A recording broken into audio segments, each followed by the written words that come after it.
and welcome to Havering College's Question Time. My name is Ian Budge, I'm the Deputy Principal here at Havering Colleges at Ardie Green. And we're streaming live today from our Ardie Green campus television studio.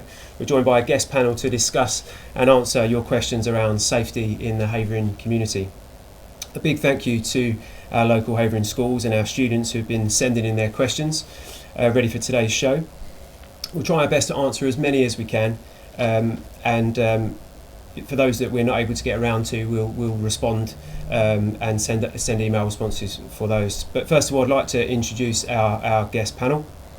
So with us on my left is Sergeant Mark Luxton and Inspector Rob McElroy, and to my right we have Keith Prince, who's a London Assembly member, and we have to Keith's right, Councillor Sally Miller, who's a coordinator of Havering Street Watch and also a board member here at Havering Colleges.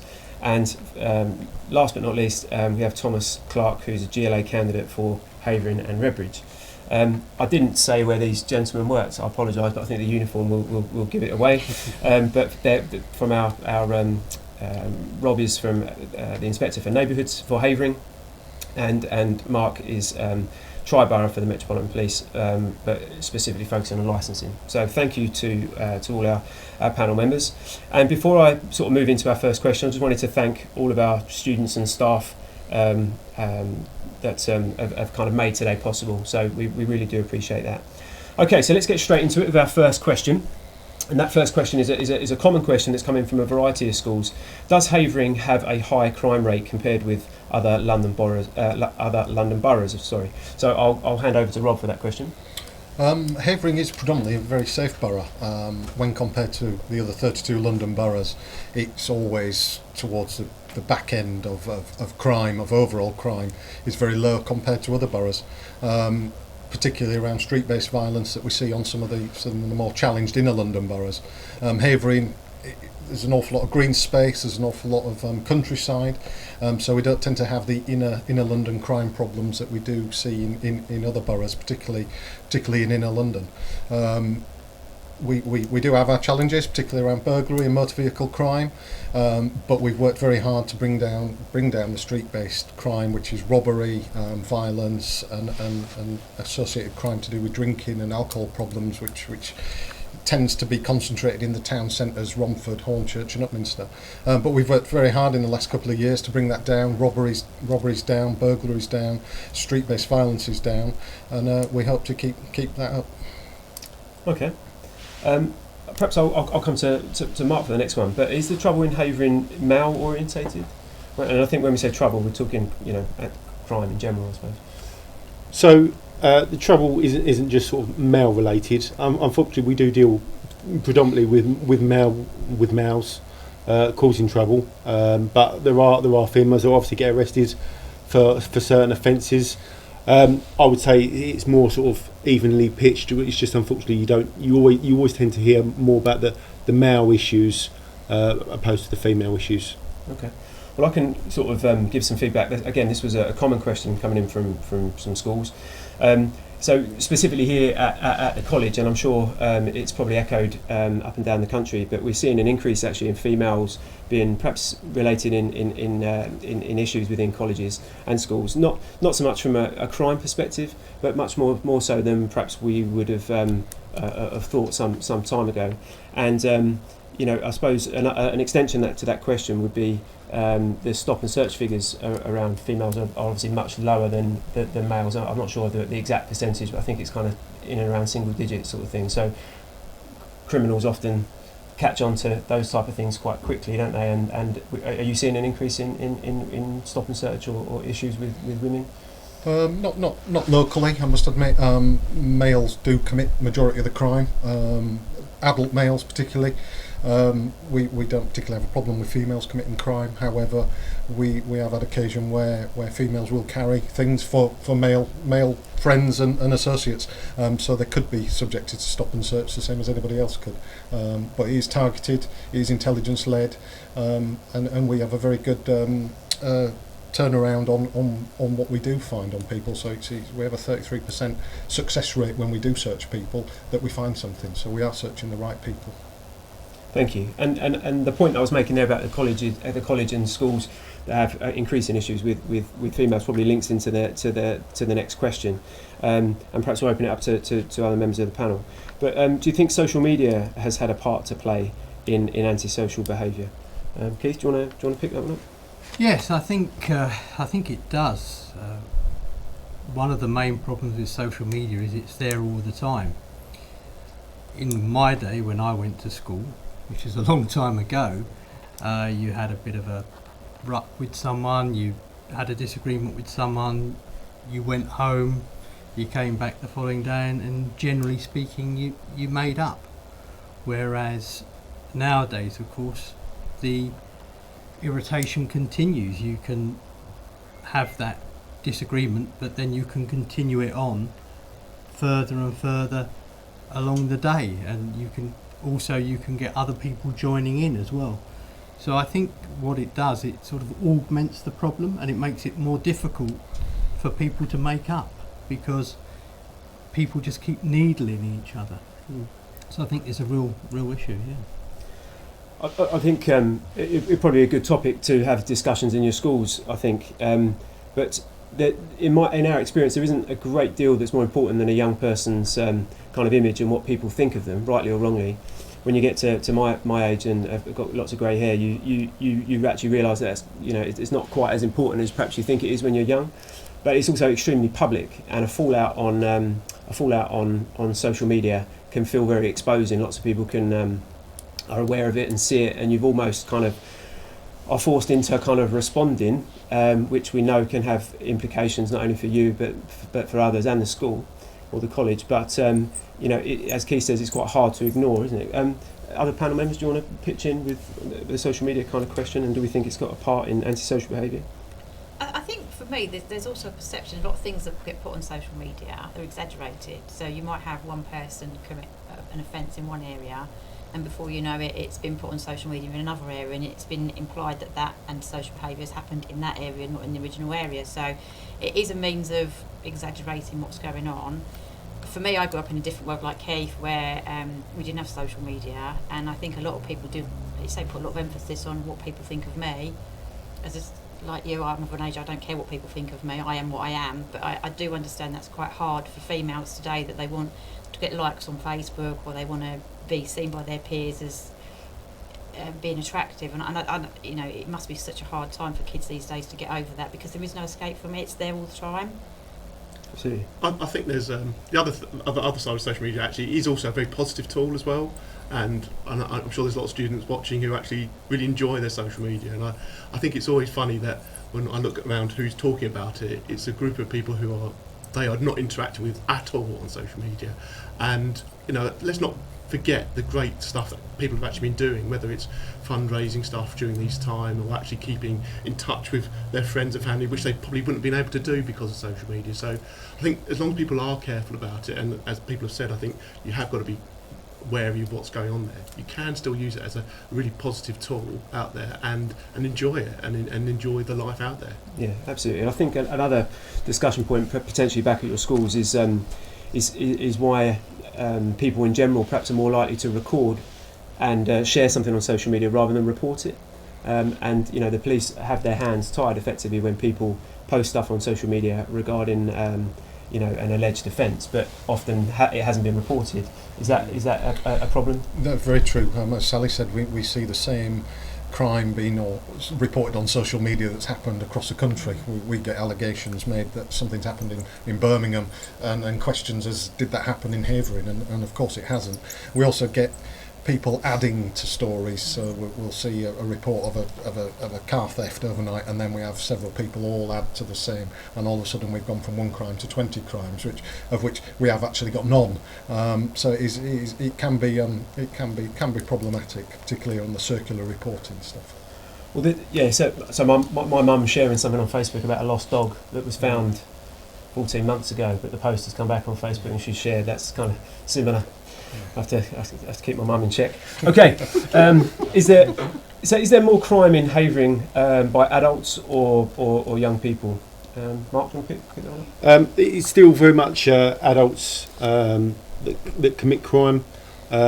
we obviously we do encounter young people, but predominantly it's adults that we meet. And those young people that might be on the periphery or involved in crime, what type of offences are we talking about here? It tends to be a low level antisocial behaviour, possibly drugs possession, be cannabis, and maybe shoplifting, but the serious crime tends to be committed by adults, who predominantly then get arrested for it. Okay. So we're slightly moving away from crime, but this perhaps I'll pass to you, Thomas, if you don't mind. Do you think the community in Havering are ageist? So that's coming from a school pupil, so I assume ageist in that direction rather than in the other direction. But do we think that that's an issue? I think it's a really interesting question, because obviously it's kind of a leading question, isn't it? Especially from who the questions we're getting from here.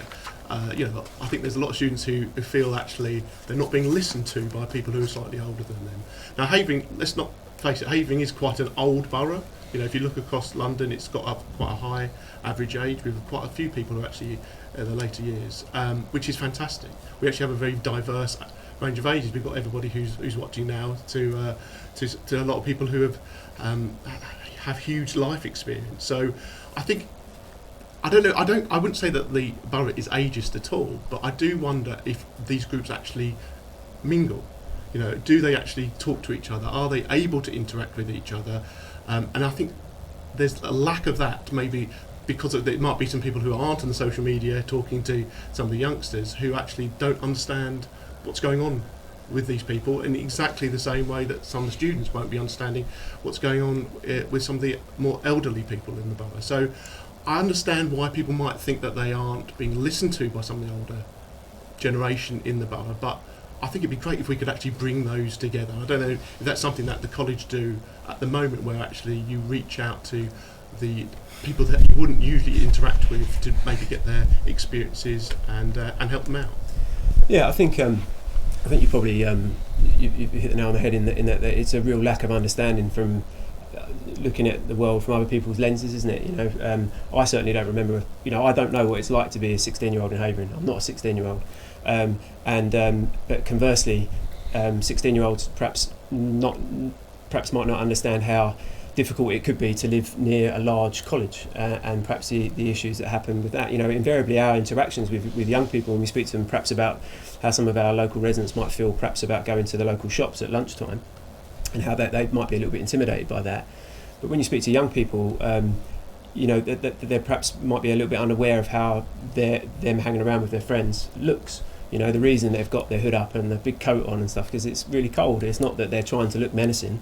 And actually, by and large, I think the question's probably alluding to how young people get tarred with a brush, isn't it? And I'm sure the same works in reverse. I am a local resident. I live opposite the college, and I've always lived opposite the college. Forever. I used to live in the house opposite Tesco, so I've seen groups of students hanging around, eating their lunch, just getting on with their daily life forever. But I do understand if you're someone who's slightly elderly, who feels quite vulnerable, to see a group of students, even if they are just standing there, I can understand why that could be, might be a struggle for I'm not going to actually go to the shop today. And I think if we try and break down those barriers, so students can say, look, I'm just going about my day. Please come in. Please get on with your day. I think that would be a fantastic thing if we are able to do it. Yeah. And is Sally, in your work sort of with Streetwatch, is that something that you sort of encounter in terms of the kind of narrative around young people and their interactions? If I'm honest, most of the young people that I come across when I'm doing my Streetwatch stuff are as polite as they can possibly be. And if we go up and engage with a group of young people, it's very rare that we get any kind of aggression.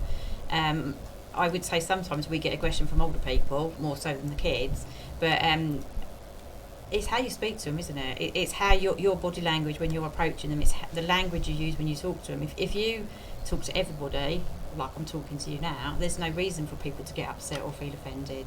So, I just think people just be a little bit more mindful of how they actually engage with people, and not assume that if you walk up to a group of kids, they're automatically going to try and fight you or something like that. It's just managing your expectations. Yeah.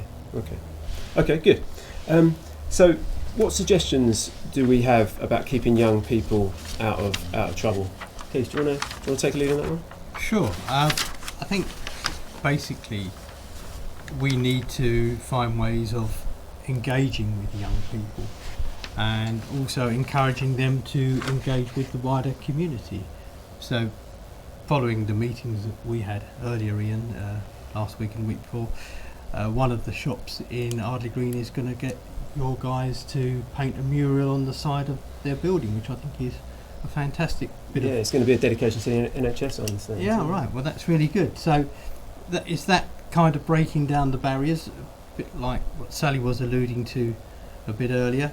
It's a way of making sure that the young people engage with the community, and I think if they do that, they will feel more part of the community, and then they'll have more ownership or skin in the game in relation to the community, so therefore they'll be less likely to, one, feel they've got nothing to do, and two, have any kind of resentment. So it's all about engagement, really, I think. Can I just add as well, it's also in terms of the police, when Sergeant Luxton came to me last year and was talking about doing a project, we talked about doing it with the kids. So we did a really good project around the Live, Look, Remove scheme, sorry. And by bringing Sergeant and Inspector into the actual college, getting them to engage with the students, you're breaking down barriers. So they're meeting two police officers that are there to do a project with them, to again break down those perceptions, realise that not every police officer wants to arrest them or arrest them into the ground. It's about bringing the whole community together. A lot of the projects I want to run in my ward, I've got a really good project I want to do over in Bretton's Farm, where I want to get kids from the college to come and help clear a piece of land, but work with the local communities to get older volunteers from the community into the area, working with students. So again, they're learning from the older people learning from them. Again, breaking down those barriers and getting people engaging. Well, one of those one of those kind of angles that the police do a lot of work on, and they perhaps don't get the credit that they deserve for it, is around youth engagement, isn't it? Around crime divergence. We know that idle hands and people that haven't got stuff to do, perhaps, or haven't got the support at home or the structure at home to help them sort of do positive things with their life. Crime divergence is a big part of the police's work, isn't it? Oh, absolutely, and the more we can do, the better. We'll invest heavily in any kind of youth diversion away from groups on the street, gangs, drugs, to get people into boxing, into youth clubs, into other activities that take them out of the street and where idle hands make bad work, really, don't they? When people are stood around not doing a lot, they tend to get mischievous. If we can have them engage in other things, more constructive, release a bit more energy, we do see them less involved in crime.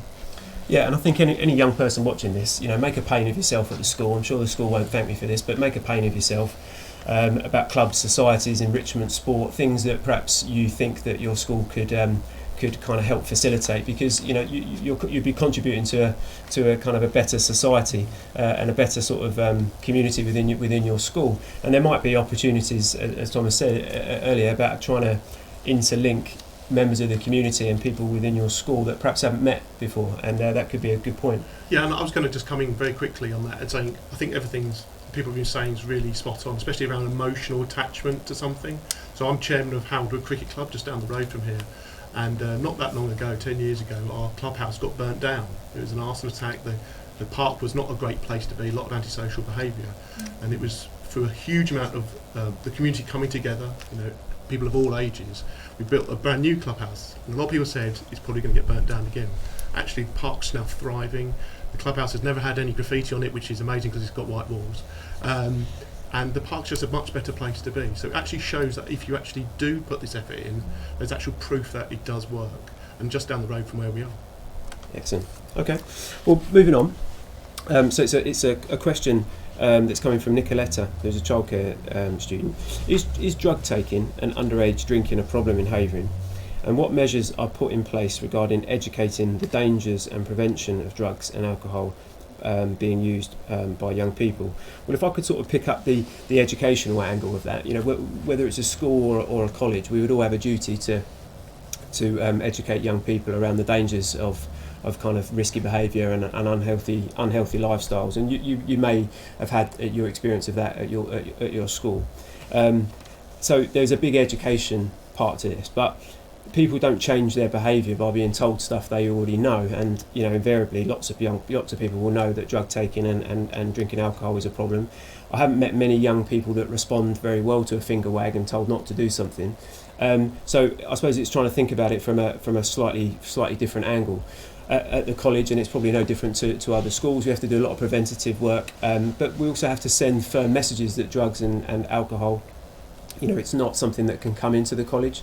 So we might have sniffer dogs, and you may have sniffer dogs that have been to your school, and knife archers and that type of stuff, which is all around really not trying to criminalise anybody, but it's trying to get people to think that is this the type of behaviour that I want to be kind of bring into college, because obviously if they understand the implications of their actions, they'll have to deal with the repercussions of doing so.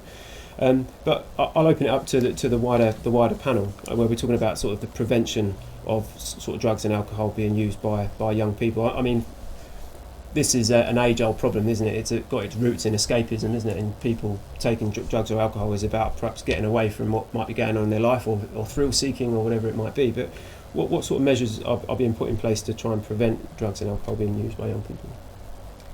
I'll just jump in there. So from my perspective, if I deal with somebody, a young person that's got cannabis on them, obviously there's a certain procedure we have to go through. If they're a young person, we have to sort of speak to them with parents or a guardian.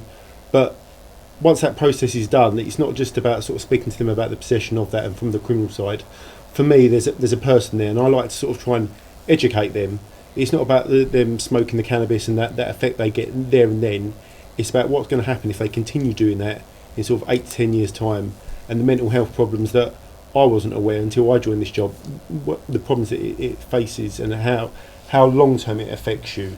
Yes, there is an element of we have to police society, but if I can educate people at the same time, then to me I've done a better job, and hopefully educating them as to why it's illegal and the problems that it's going to face for you, we'll get that message home. And one of those problems of that risky behaviour, I suppose, if you're buying drugs, you're meeting a drug dealer. Yeah, absolutely. And if you're a drug dealer, you invariably are quite vulnerable yourself, aren't you, to being robbed and stolen, your drugs being stolen or your money being stolen, and they protect themselves accordingly, don't they? Absolutely, and there's no trading standards for drugs. Do you know exactly what it is you're taking?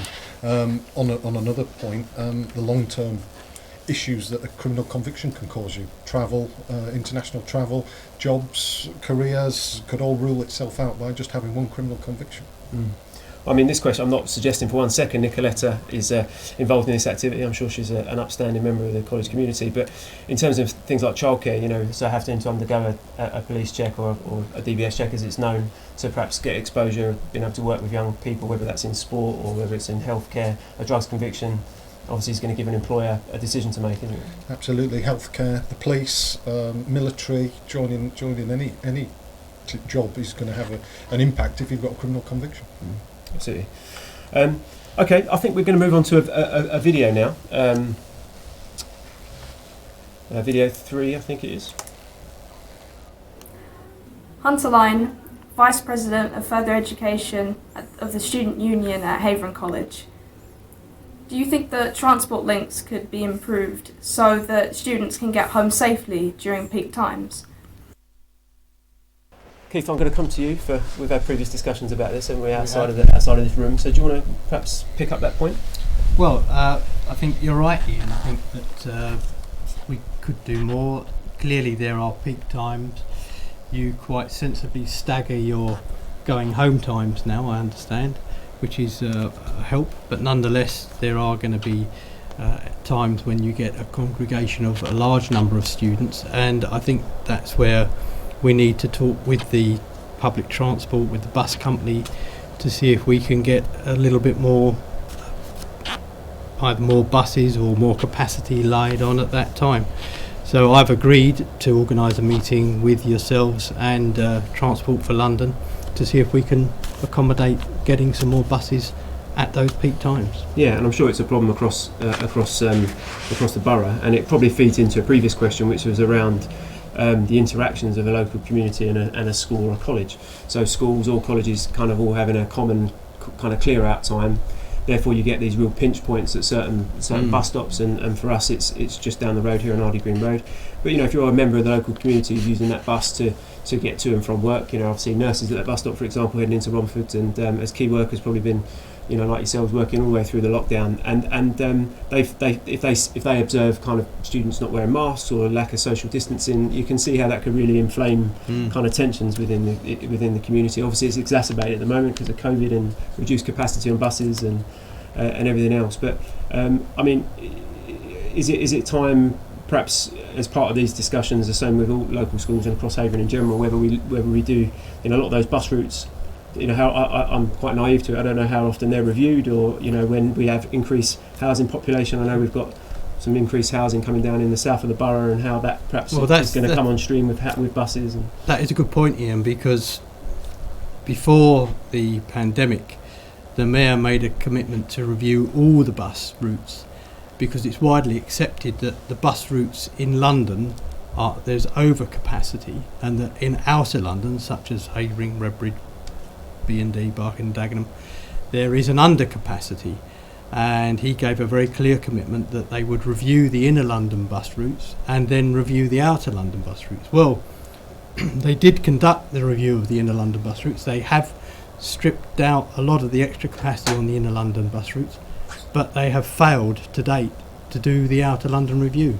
So I can assure you that I will continue to press for there to be that outer London review along with my colleagues on the Transport Committee, so that we get a fair share of the capacity in London. Absolutely. And if you're watching this as young people and your bus stops are crowded, make a little decision in your mind. You really need to be getting that bus. Can you walk?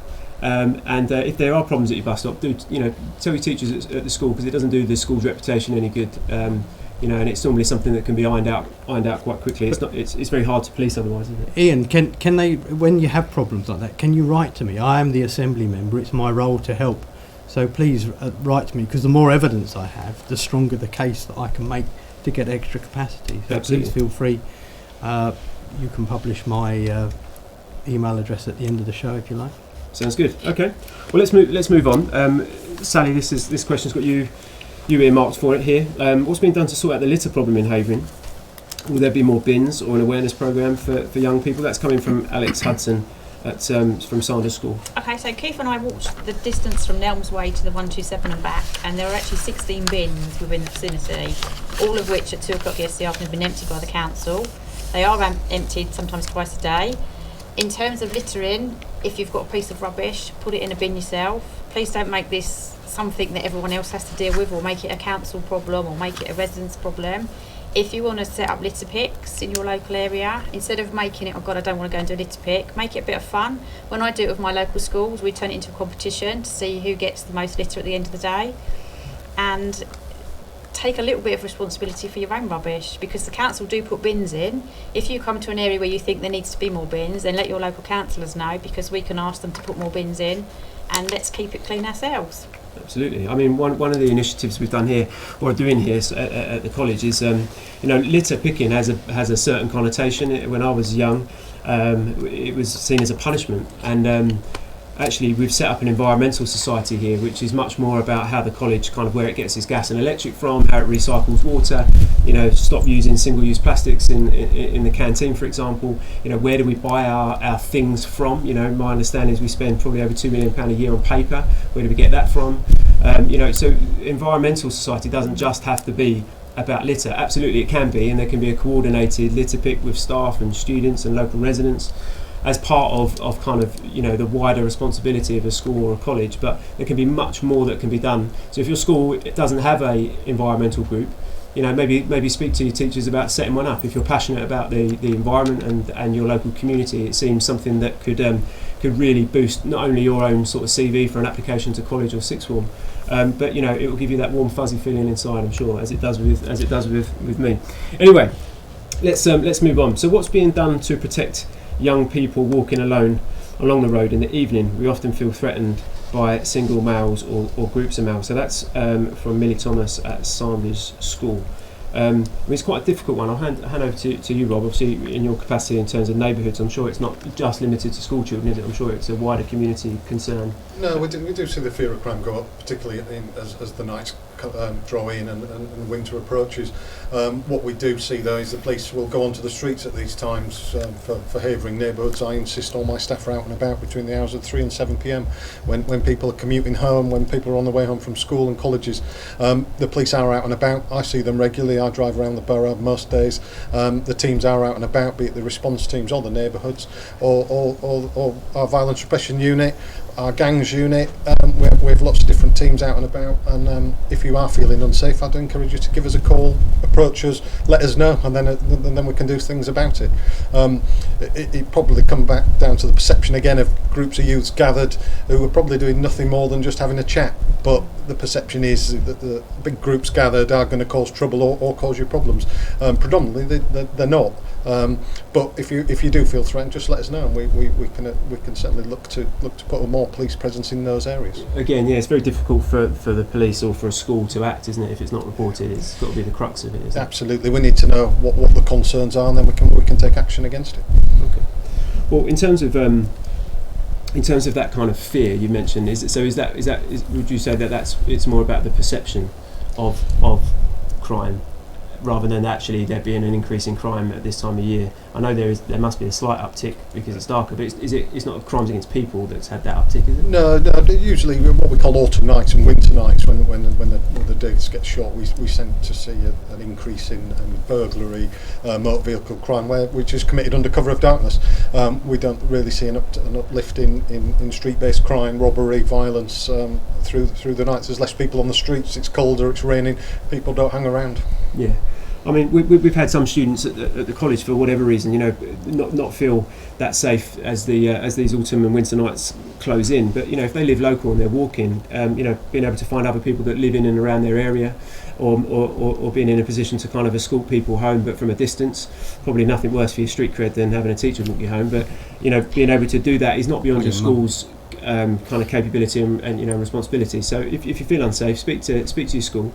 They can work. Every school in the borough has a police officer attached to it. And you can work collectively to make sure. Because if you're feeling unsafe, then I'm sure there are others. So it's worth raising. Can I just come in there? Absolutely. So as the female on the panel, I always carry an attack alarm. These you can get for £10 on Amazon. So if I come up and I feel threatened by somebody, you pull one of these, they make a hell of a racket, and it brings attention to what you're doing. And also, if I'm going somewhere that's slightly less well lit, I carry my own torch. Just keeps me safe. Helps me when I'm out and about in the dark and there's groups of people around. Good advice. And I was going to just come in also just to say, obviously, as a local resident as well, there's a couple of really decent Facebook groups, which probably not a lot of the youngsters are actually on, because there's usually just a lot of moaning on them. But there's a lot of people out there who would actually help if they wanted to, or if someone needed help. So I think it's a good opportunity maybe for the residents and the college maybe to come together and help where needed.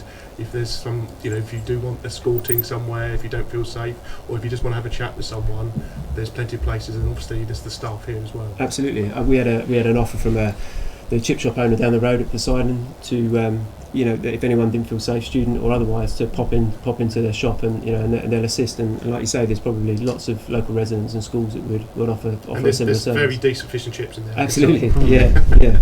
Okay, we're going to move to our next video now. Hi, what further safety measures are being put in place to protect staff and students on campus? From Sophie, she's an automotive student. So it probably comes back to Rob's point around perception. There's lots that schools and colleges do to keep young people safe. But I'll be my own kind of worst critic here, that we often don't shout about it, because there sometimes can be a bit of a perception that actually that the place is more unsafe than it actually is. But then also you have to recognise if young people see lots of police officers and drugs dogs and knife archers and parents or parents and visitors, the local public driving past the college seeing 10 police officers outside, they'll jump to conclusions, and probably rightly so. So it's important to kind of be proactive with the narrative exactly about what's happening. So whenever we do a knife arch or have drugs dogs events here at the college, we kind of follow that up with some communication to people. Actually, we're not doing this because it's an unsafe environment. It's a safe environment because we do this stuff. However, as a college, it's been widely kind of reported, and it's not something that we're shirking away from. We've had some quite high-profile issues at the main gate. Thankfully, we've squashed a lot of those issues, and a lot of those students, sadly, are no longer students at the college. But if I was a parent of a student here at the college, or a student indeed, I'd want to be assured that if I'm going to come here and I want to come here for education, that I'm going to be safe by doing so. Actually, in reality, out of the vast number of students that we've got here and the number of issues, it's quite small. It's just that they were at a time where lots of people saw them, and they're very public. They often get filmed on social media, as the young people watching will know. It gets shared online, and perhaps the perception is worse than the reality. The vast majority of young people that come to this college are kind, hard-working, and are just as disgusted with some of the behaviour that they'll see from their peers as we as a college and as a community are. But I think one of the big things, kind of address Sophie's point, is we do pre-application checks on people coming to the college. We work with youth offending. We have an information sharing agreement with the police, so anyone who might commit an offence or is a witness or a victim of an offence will find out the next day. All of our staff will undergo safeguarding training. We have a student services department here where students can report issues where if they don't feel safe. So there's a hell of a lot that kind of goes on, but it's sometimes hard to control the narrative once something's gone out on social media, as you mentioned, Thomas, about some of them Facebook groups around tarring our students with a particular brush, which absolutely isn't the case. But anyone watching this, whether you're a student at the college or you're at your own school, if there's something that you're concerned about, you need to speak up. And coming back to the police's example, unless it's reported, we're not really in a position to be able to kind of get to the root of the problem. And the vast majority of issues that we have at the college don't involve, there being a fight or there being a prolonged or protracted issue or a police matter. It's stuff that we can work with those young people to try and resolve and keep people in education.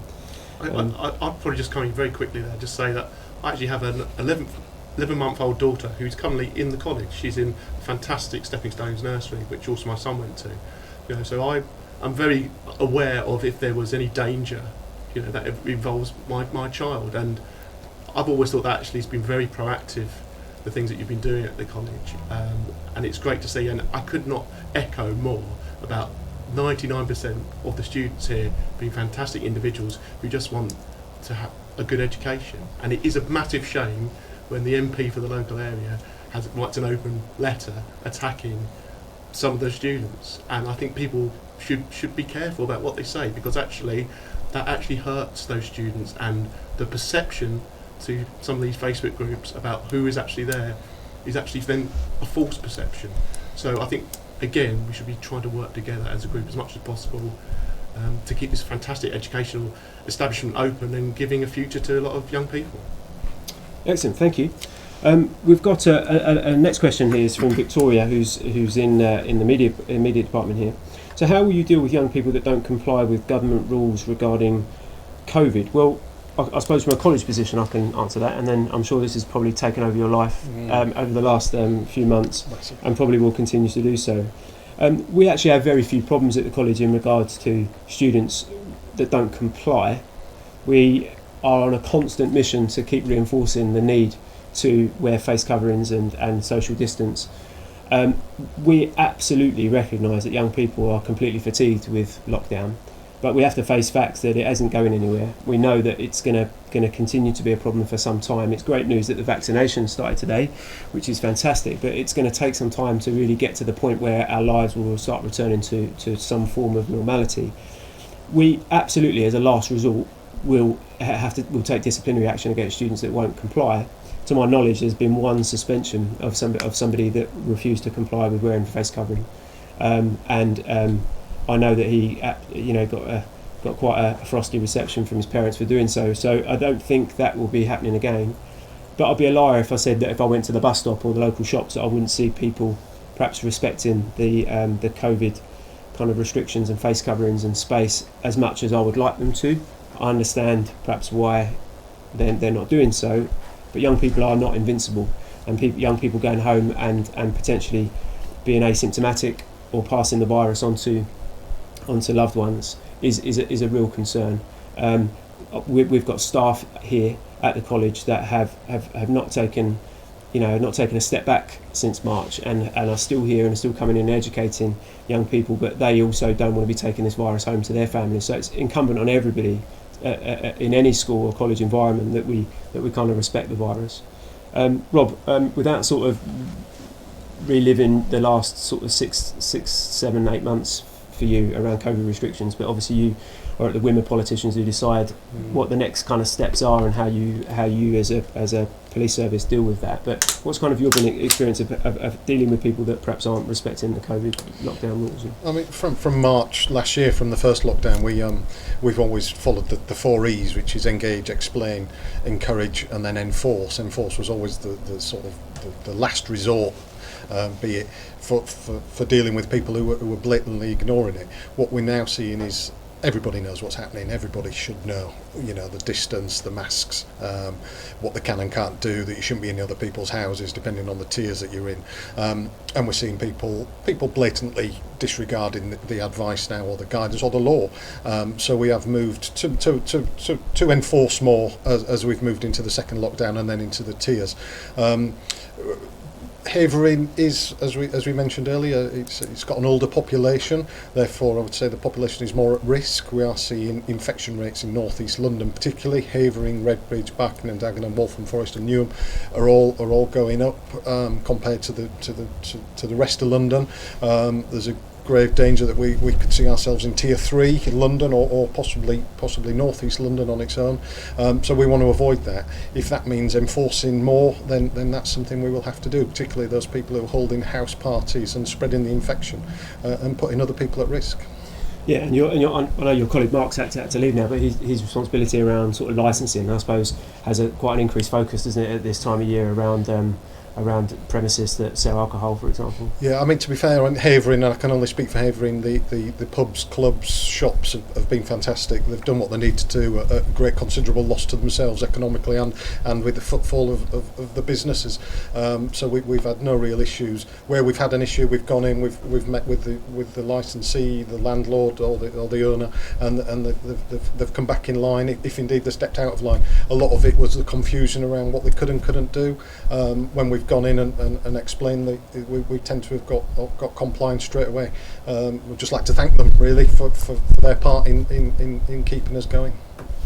We won't want to get involved in the kind of Scotch egg debate about whether it's a substantial meal or not, but I suppose that's the next challenge, isn't it? Yes. Okay, so we've got a question from Max Frost from Sanders School about what's being done to remove gangs in Romford. Perhaps if I start with yourself and perhaps open it up to colleagues.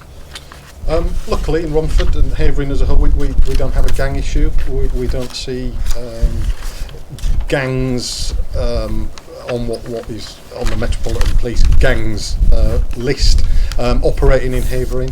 It's not to say that the tentacles don't spread into Havering and beyond, but we don't particularly have a gang issue here. What we do see is crime associated with gangs, but what I would say is we have groups of people who do commit crime, who cause antisocial behaviour. We have a gangs unit in the east area of the Tri-Borough who will target these groups who are committing crime and causing the most harm, particularly to young people. Okay. Anyone else want to come in regarding sort of gangs around? Well, I can come in. One of the things that I do is I work with local charities who engage not only with the young people but also with the parents, and quite often we find that one of the reasons why young people tend to go in, I use the term loosely, gangs, or let's say groups, is because they don't feel that they're being listened to at home. And part of the project that we do is to actually engage with the whole family so that we build a better relationship for the family, and the young people can feel that they're being listened to at home, and that they're being loved, and that they have a value. And I know, speaking from a college perspective, and it's the same probably for all the schools that were in the Tri-Borough, but was it Operation Riverside, which was the operation which was about trying to support schools from people being groomed into gangs at kind of school kick-out time in around August, September time? That was quite a big initiative, wasn't it? When the schools and colleges went back after the summer, and after being out since March, I suppose, we took a big emphasis on making sure that we had police on the streets at those times when gangs could be active and trying to recruit people and trying to, cause other people harm. So up Riverside, it still carries on now around the transport hubs where young people are commuting through, and after school locations outside school gates, and where people gather, particularly around your sort of fast food restaurants in town centres. Yeah. So I mean, the question that Max asked here about Romford, I suppose we're invariably train stations, South Street, bus terminal, them sort of areas where I assume he's seeing sort of this type of behaviour. It's important to kind of emphasise, isn't it, about what a gang is, and a gang is about making money. This isn't groups of people hanging around, is it? This is organised. It might be on a relatively low level. In terms of kind of the levels of serious crime, but obviously the impact on people is very real, isn't it? Okay, I slightly stepped out of order here, which probably that doesn't help, but we'll just go back to a previous question about how are the teachers encouraged to ensure safety of school children. I probably touched upon that slightly earlier, answering the question from Sophie, who was asked a video question.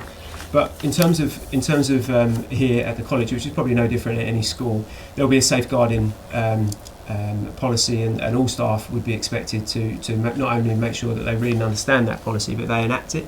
And the most vulnerable people in our college communities, will be on the radar of the school, not only in terms of their attendance, but obviously their progress and kind of their interactions and relationships with their peers.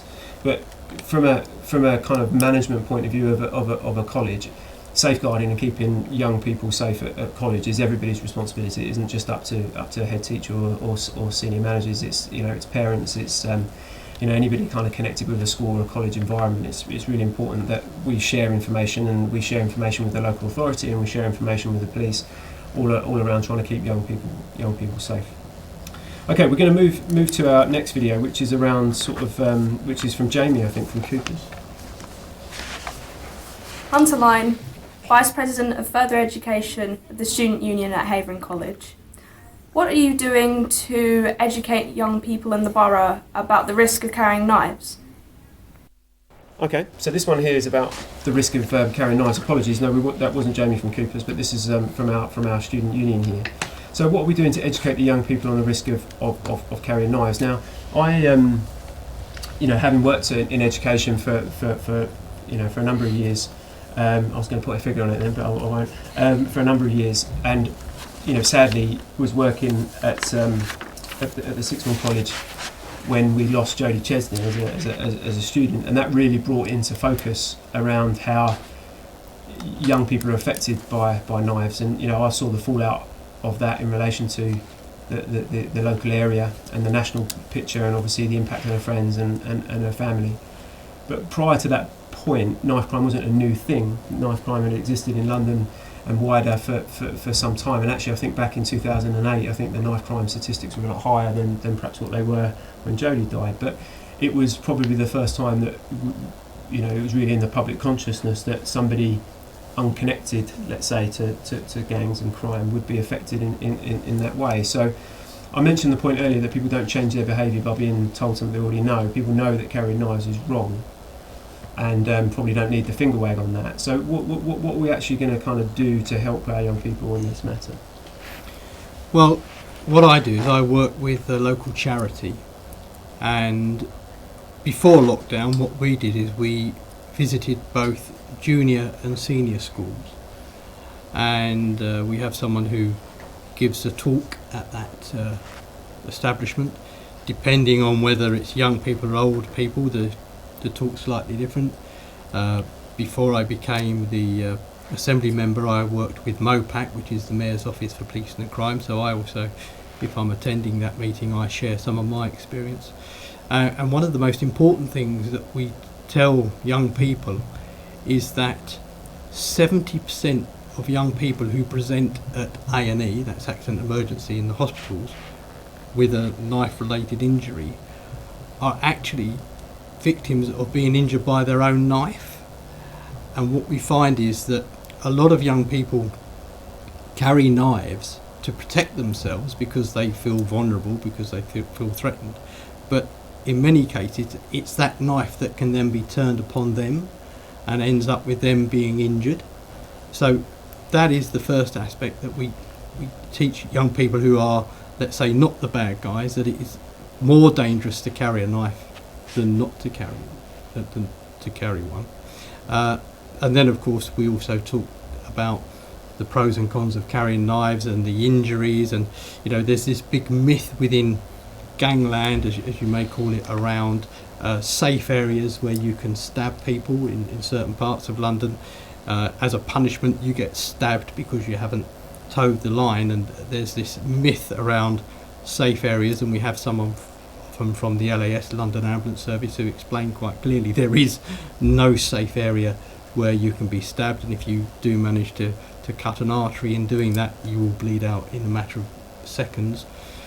So that's about educating young people, and sometimes you can tell someone something, but when you're able to, with the older pupils, obviously, share images, graphic images, it actually brings home the reality of what knife crime is, and also, of course, the fact that, as Rob was saying earlier, that it ruins the rest of your life. You may get in a fight, and because you feel big, you've got a knife and you stab this person. You may not kill the person, but you're going to end up with a criminal record which will affect the rest of your life, and the door will slam shut on so many opportunities for you as a result of that. Tom, can I come to you? Yeah, I think everything that you're saying is absolutely spot on, but there is a bigger picture here. And also, actually, when people take a knife out there, they are desperate. They may have been educated about how dangerous a knife is, and actually they're putting their life in danger, but they're desperate. It might be that they're on the poverty line. It might be that they have nothing at home. It might be that they've been permanently excluded from school, and actually they're having to do something which maybe they don't want to do, but actually they have nothing else that they have in their lives. And I think until we get to where we're solving that issue with our society and with the the economic issues that some people are having at home, then we're always going to have this with us. We've got purple ribbons still on the gates of this building that we're here because of that poor young girl who got stabbed and died in a random drug related incident. It's shocking, and I don't feel that as a society we are anywhere closer to solving the issues why that happened to when it did happen. So although it's great that we're putting education into these areas, it's fantastic, but I don't think that's going to solve the root problem of why there is knife crime out there. So if we sort of take this back to the people that are watching today, around if they know someone that's carrying a knife, they've got a decision to make, haven't they? They either do nothing and don't, because they don't want to appear as a grass or a snake or sort of tell on someone. But then they're also then got to be left with the decision that that person that they care about is going to be injured by their own knife, or they're going to seriously injure, if not worse, somebody else. May end up with a criminal record and everything that sort of entails. So, that's a real good discussion point probably to leave today's conversation, but for them to continue back at their school. If you know that somebody is carrying a knife, what could you do, and what would you do? What should you do? Yeah. We understand that there's a story behind the story all the time around why that young person makes that decision, but that's probably a good point to just to finish on that. Sorry, we do provide counselling as well. So at the end of the session, we tell the young people to approach their teachers if either they know someone or they themselves feel vulnerable, and we provide counselling on top of that as well, so that that young person, we can work with that young person. And I'm sure if anybody's have got any concerns around somebody either being the perpetrator or the victim of any type of crime or knife crime, and you don't feel comfortable reporting to the police, speak to your school. That's the kind of takeaway message, I assume. Unfortunately, that's kind of all we've got time for today. If there are other questions that we haven't managed to to get to, we will answer these and send them back to the school. So I just want to take an opportunity just to thank everybody for today and giving up your time and coming to answer questions. And again, a massive thank you to everybody that sent questions in, and for the students today that have helped out with the recording and the sound and everything that goes on behind the camera that I don't understand. So thank you very much, and festive greetings to you all.